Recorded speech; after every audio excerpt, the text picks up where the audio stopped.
Subscribe कीजिए daily trending news channel को और बेल आइकन को दबाइए लेटेस्ट न्यूज सबसे पहले पाने के लिए।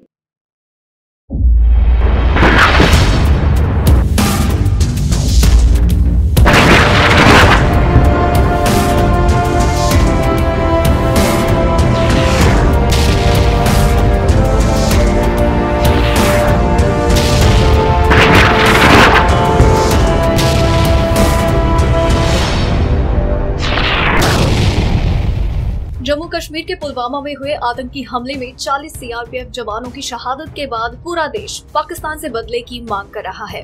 प्रधानमंत्री नरेंद्र मोदी ने कहा है कि वो इस कायराना हमले का माकूल जवाब देंगे। वहीं पाकिस्तान के प्रधानमंत्री इमरान खान ने भी चेतावनी देते हुए कहा है कि अगर भारत पाकिस्तान पर हमला करता है तो वो भी चुप नहीं बैठेगा। भारत और पाकिस्तान 1947 में आजादी के बाद कश्मीर के मुद्दे पर 2 जंग लड़ चुके हैं। आइए जानते हैं भारत की सेना के आगे पाकिस्तान कहां टिकता है और अगर जंग होती है तो किसे कितना नुकसान होगा। सैन्य बजट 2018 में भारत ने 58 अरब डॉलर या जीडीपी का 2.1% सैन्य बजट के लिए आवंटित किया था। International institute for strategic studies IISS के मुताबिक भारत के पास 14 लाख सैनिक हैं। पिछले साल पाकिस्तान ने 11 अरब डॉलर या जीडीपी का 3.6% अपनी 6.5 लाख सैनिकों वाली फौज के लिए आवंटित किया था। 2018 में पाकिस्तान को $100 मिलियन की विदेशी सैन्य मदद भी मिली थी। Stockholm International Peace Research Institute SIPRI के मुताबिक 1993 से लेकर 2006 के बीच पाकिस्तान ने अपने सालाना सरकारी खर्च का करीब 20% सेना पर खर्च किया। वहीं 2017 में पाकिस्तान ने कुल सरकारी खर्च का 16.7% सेना पर खर्च किया। SIPRI के मुताबिक भारत का सैन्य खर्च 1993 से 2006 के बीच सरकारी खर्च का 12% था। 2017 में ये 9.1% था। मिसाइल्स और न्यूक्लियर हथियार, दोनों देश परमाणु हथियार संपन्न देश है। भारत के पास 9 तरह के ऑपरेशनल मिसाइल हैं, जिसमें 3000 से 5000 किलोमीटर रेंज वाली अग्नि 3 भी शामिल है। CSIS के मुताबिक चीनी मदद की बदौलत पाकिस्तान के मिसाइल प्रोग्राम में छोटी और मध्यम दूरी के हथियार हैं, जो भारत के किसी भी हिस्से तक पहुंचने में सक्षम है। शाहीन 2 पाकिस्तान की सबसे ज्यादा रेंज यानी कि 2000 किलोमीटर वाली मिसाइल है। SIPRI के मुताबिक पाकिस्तान के पास 140 से 150 परमाणु बम है, जबकि भारत के पास 130 से 140। सेनाओं में कौन कहा? IISS के मुताबिक भारत के पास 14 लाख सैनिक है। इसके अलावा भारत के पास 3563 युद्ध टैंक, 3100 इन्फैंट्री लड़ाकू वाहन, 336 सशस्त्र पर्सनल कैरियर्स और 9719 तोप है। पाकिस्तान की आर्मी में सिर्फ 5.6 लाख सैनिक, जिनके पास 2496 टैंक, 1605 सशस्त्र पर्सनल कैरियर्स, 4472 तोप है। वायुसेना, भारत के पास 814 कॉम्पैक्ट एयरक्राफ्ट है। भारत की वायुसेना का संख्या बल 1,27,200, जो कि काफी मजबूत है, लेकिन फाइटर जेट को लेकर चिंता हो सकती है। चीन और पाकिस्तान के खिलाफ 2 तरफे हमले से बचाव के लिए भारत को 42 स्क्वाड्रन जेट, 750 एयरक्राफ्ट की जरूरत है। अधिकारियों के मुताबिक 2032 तक भारत के पास 22 स्क्वाड्रन होंगे। IISS के मुताबिक पाकिस्तान के पास 425 कॉम्पैक्ट एयरक्राफ्ट है, यानी कि भारत के मुकाबले आधे एयरक्राफ्ट ही हैं, जिसमें चीनी F-7BG और अमेरिकी F-16 फाइटिंग फैल्कन जेट्स भी शामिल हैं। पाकिस्तान के पास ऐसे एयरक्राफ्ट भी हैं जो हवाई खतरों के प्रति आगाह कर सकते हैं।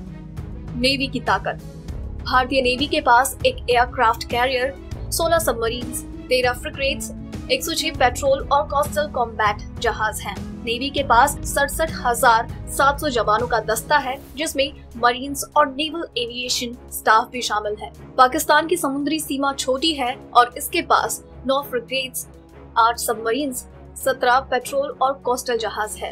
अगर दोनों देशों के बीच जंग की स्थिति बनती है तो सेनाओं के बीच बड़ा संघर्ष होना तय है। भले ही पाकिस्तानी सेना का संख्या बल ठीक ठाक हो, लेकिन पाकिस्तान हथियारों के मामले में भारत के आगे कहीं नहीं टिकता। फिर भी पाकिस्तान को लगता है कि जब तक भारतीय सेना किसी अनुकूल मोर्चे तक पहुंचेगी, वो छोटे छोटे हमले लॉन्च कर सकता है। इसके बावजूद पाकिस्तान और भारत की सेना के बीच बड़े फर्क की वजह से पाकिस्तान युद्ध जीतने लायक बड़ा हमला नहीं कर सकता। नतीजतन पाकिस्तान अपनी आर्मी को मजबूत सहारा देने के लिए परमाणु हथियारों का सहारा लेगा। कोल्ड स्टार्ट के तहत अगर युद्ध की स्थिति पैदा होती है तो भारतीय सेना पश्चिमी सीमा पर कुछ दिनों के भीतर ही कूच कर जाएगी। ये नीति पाकिस्तान की तरफ से होने वाले किसी परमाणु हमले को रोकने के लिए बनाई गई थी। ये ऑपरेशन भारतीय सेना के तमाम समूहों की टुकड़ी मिलकर करेगी। दरअसल 2002 में ऑपरेशन पराक्रम के बाद भारतीय सेना में कोल्ड स्टार्ट सिद्धांत को जगह मिलने लगी।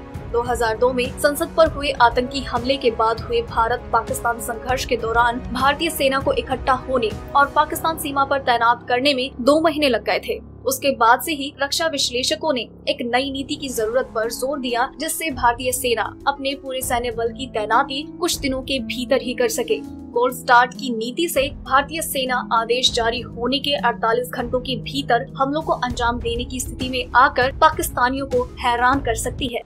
मैं आतंकी संगठनों को और उनके सरपरस्तों को कहना चाहता हूं कि वे बहुत बड़ी गलती कर चुके हैं। बहुत बड़ी कीमत उनको चुकानी पड़ेगी। पूरे विश्व में अलग थलग पड़ चुका हमारा पड़ोसी देश अगर ये समझता है कि जिस तरह के कृत्य वो कर रहा है, जिस तरह की साजिश रच रहा है, उससे भारत में अस्थिरता पैदा करने में सफल हो जाएगा, तो वो ख्वाब हमेशा हमेशा के लिए छोड़ दे। वो कभी ये नहीं कर पाएगा और न कभी ये होने वाला है। वो ऐसी तबाही मचाकर भारत को बदहाल कर सकता है, उसके ये मंसूबे भी कभी पूरे होने वाले नहीं है। चंद दिन पहले मकबूजा कश्मीर में पुलवामा में वाकया हुआ और मैंने उसके ऊपर तभी रिस्पॉन्ड करना था क्योंकि पाकिस्तान के ऊपर इल्ज़ाम लगाया गया। लेकिन हमारा एक बहुत अहम विजिट थी क्राउन प्रिंस सऊदी अरेबिया की, इन्वेस्टमेंट कॉन्फ्रेंस थी जिसकी हम बहुत देर से तैयारी में थे। लिहाजा मैंने तब इसलिए फैसला किया जवाब ना देने का क्योंकि सारी अटेंशन उस कॉन्फ्रेंस से और उनकी विजिट से इसके ऊपर चली जानी थी। इसलिए जब क्राउन प्रिंस वापस कहें मैं आपके सामने जवाब दे रहा हूं और मैं हिंदुस्तान गवर्नमेंट के लिए जवाब दे रहा हूं। पहले तो आपने पाकिस्तान पर इल्ज़ाम लगा दिया, ना कोई एविडेंस, ना कोई सोचा कि इसके अंदर पाकिस्तान का क्या फ़ायदा है। अगर पाकिस्तान इतनी अहम कॉन्फ्रेंस कर रहा था और इतनी विजिट जो क्राउन प्रिंस की थी, जो हम इतनी देर से प्लान कर रहे थे, कोई अहमक भी इस तरह का वाकया करेगा अपनी कॉन्फ्रेंस को सैबोटाज करने के लिए। और अगर ये ना भी होती उनकी विजिट, पाकिस्तान को इससे क्या फ़ायदा है? क्यों पाकिस्तान इस स्टेज के ऊपर, जब पाकिस्तान स्टेबिलिटी की तरफ जा रहा है, हमारे पास हमने 15 साल की दहशतगर्दी की जंग जिसमें 70,000 पाकिस्तानी मारे गए हैं, एक दहशतगर्दी नीचे जा रही है, अमन आ रहा है, स्टेबिलिटी आ रही है, हम क्यों कोई इस तरह का, इससे हमें फायदा क्या है? और मैं ये भी सवाल पूछना चाहता हूं हिंदुस्तान की गवर्नमेंट से कि अगर आपने माजी के अंदर ही फंसे रहना है और हर बारी किसी किस्म का कोई कश्मीर में सानिया हो आपने पाकिस्तान को जिम्मेदार ठहरा देना है, तो बजाय ये कि आप कश्मीर का मसला उसकी तरफ कोई डायलॉग शुरू करें, कोई आगे बढ़े, ये तो बार बार पाकिस्तान को एक विपिंग बॉय बनाए रखेंगे आप। मैं आपको वाज़े तौर पे कह रहा हूं कि ये नया पाकिस्तान है, ये नई माइंडसेट है, नई सोच है। हम ये समझते हैं कि हमारे इंटरेस्ट में है कि ना हमारी जमीन से कोई जाके बाहर दहशतगर्दी करे और ना बाहर से आगे कोई पाकिस्तान में दहशतगर्दी करे।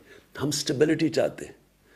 तो मैं आज हिंदुस्तान की गवर्नमेंट को ऑफर कर रहा हूं, किसी किस्म की आप तहकीकात करवाना चाहते हैं इस इंसिडेंट में कि कोई पाकिस्तानी इसमें मुलव्वस था, हम तैयार हैं। अगर आपके पास कोई एक्शनेबल इंटेलिजेंस है कि पाकिस्तान इन्वॉल्व है वो हमें दे, मैं आपको गारंटी करता हूं कि हम एक्शन लेंगे। और एक्शन इसलिए नहीं लेंगे कि हमें किसी के प्रेशर है, एक्शन इसलिए लेंगे कि ये पाकिस्तान से दुश्मनी कर रहे हैं। अगर कोई पाकिस्तान की जमीन इस्तेमाल कर रहा है, हमारे से ये दुश्मनी है, ये हमारे इंटरेस्ट के खिलाफ है। और दूसरी चीज, जब भी हिंदुस्तान से हम डायलॉग की बात करते हैं, हिंदुस्तान की प्री कंडीशन होती है कि पहले दहशतगर्दी की बात की जाए। मैं आपको ये कहता हूं कि हम दहशतगर्दी की भी बात करने के लिए तैयार हैं। दहशतगर्दी एक सारे खित्ते का इशू है और हम बिल्कुल तैयार हैं, क्योंकि हम चाहते हैं कि इस खित्ते में दहशतगर्दी खत्म हो। पाकिस्तान वो मुल्क है जिसको सबसे ज्यादा दहशतगर्दी से नुकसान हुआ है। 70,000 पाकिस्तानी मारे गए दहशतगर्दी में। हमारा $100 अरब से ज्यादा नुकसान हुआ है दहशतगर्दी से। लिहाजा हम तैयार हैं आपसे बात करने के लिए। लेकिन मैं आपसे आखिर में 2 चीजें कहना चाहता हूं। देखिए, हिंदुस्तान में एक नई सोच आनी चाहिए, एक इंट्रोस्पेक्शन आनी चाहिए कि क्या वजह है कश्मीर के नौजवान उस इंतहा पे पहुंच चुके हैं जो वो मौत का उनका खौफ ही उतर गया है। कोई तो वजह होगी। क्या आप समझते हैं कि ये वन डायमेंशनल ऑपरेशन, जुल्म करना, मिलिट्री के जरिए मसला हल करना, क्या ये अगर आज तक कामयाब नहीं हो तो आगे कामयाब हो जाएगा? अगर आज अफगानिस्तान के अंदर 17 साल के बाद सारी दुनिया ये तस्लीम कर बैठी है कि मिलिट्री सोल्यूशन नहीं है और बातचीत से, डायलॉग से मसला हल होगा, क्या हिंदुस्तान में इसके ऊपर डिस्कशन नहीं होनी चाहिए? और दूसरी चीज, हम हिंदुस्तान में सुन रहे हैं, आवाजें सुन रहे हैं, मीडिया पे सुन रहे हैं, पॉलिटिशियंस की आवाजें आ रही हैं कि पाकिस्तान को सबक सिखाना चाहिए, पाकिस्तान के ऊपर बदला लेना चाहिए, स्ट्राइक करनी चाहिए। पहले तो कौन सा दुनिया का कानून किसी भी एक शख्स या मुल्क को जज, जूरी और एक्सिक्यूशनर बनने की इजाजत देता है? ये कौन से इंसाफ के निजाम में है? दूसरी चीज, आपका इलेक्शन का साल है और हम समझते हैं कि इलेक्शन में ये बड़ी बूस्ट मिलेगी कि अगर पाकिस्तान को सबक सिखाया जाए। अगर आप ये समझते हैं कि आप पाकिस्तान के ऊपर कुछ किसी किस्म का हमला करेंगे, पाकिस्तान रिटेलिएट करने का सोचेगा नहीं, पाकिस्तान रिटेलिएट करेगा। पाकिस्तान कोई और दूसरा रास्ता नहीं होगा रिटेलिएट करने के बगैर, जवाब देने के बगैर। और उसके बाद बात किधर जाती है? हम सब जानते हैं कि जंग शुरू करना आसान है, शुरू करना तो जंग इंसान के हाथ में होती है, लेकिन जंग खत्म करना इंसान के हाथ में नहीं होती। ये किधर जाएगी बात, अल्लाह बेहतर जानता है। अगर आपको हमारी ये स्टोरी पसंद आई तो इसे लाइक करें और अपने व्यूज हमें कमेंट करके जरूर बताएं। डेली ट्रेंडिंग न्यूज की रिपोर्ट सब्सक्राइब करें हमारा चैनल ऐसी ही लेटेस्ट और इंटरेस्टिंग न्यूज के लिए।